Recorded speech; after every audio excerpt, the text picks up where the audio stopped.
Bonsoir. Alors, c'est une vidéo qui s'adresse aux primo-arrivants en France, c'est-à-dire aux personnes qui viennent d'arriver et qui souhaitent s'établir durablement en France. Je vous avais déjà parlé de l'OFI et aujourd'hui, je vais vous résumer le contrat d'intégration républicaine. Donc, le CIR se résume en 3 mots: droits, règles et obligations. Des droits, donc on va vous expliquer les droits auxquels vous pouvez prétendre, d'accord? Ensuite, on va vous présenter des règles qui régissent la vie en société en France et que vous êtes tenu, obligé de respecter sous peine de sanction. Et enfin, on va vous parler de vos obligations, notamment quand vous arrivez.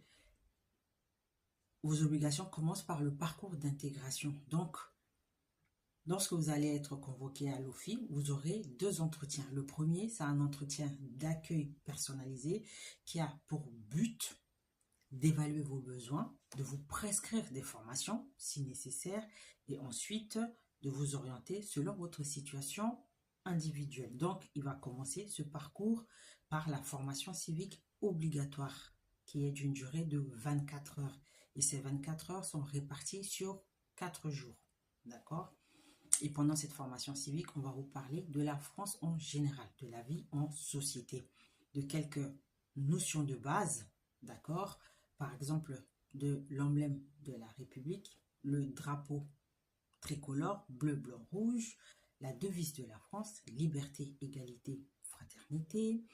On va vous parler de l'hôtel de ville, c'est ce qu'on appelle la mairie, d'accord? Donc, des petites notions comme ça que vous pouvez déjà commencer à découvrir par vous-même en allant sur Internet. Allez, par exemple, chercher ce que c'est que le Quai d'Orsay. C'est le ministère des Affaires étrangères. Bercy, c'est le ministère des Finances. D'accord? La place Beauvau, c'est le ministère de l'Intérieur, donc qui chapeaute les délivrances de titres de séjour. Apprenez le nom des ministres. Par exemple, en ce moment, le ministre de l'Intérieur s'appelle Bruno Retailleau. D'accord? Donc, ce sont des petites choses que vous négligez, mais qui peuvent vous coincer par la suite. Là, j'ai parlé du parcours d'intégration qui commence par la formation civique obligatoire de 24 heures. Ensuite, vous avez la formation linguistique. Et c'est là que le bas blesse, c'est-à-dire que c'est là que ça se gâte.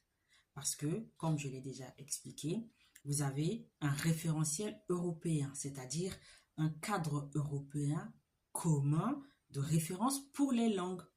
Donc, si vous êtes en France, la langue de référence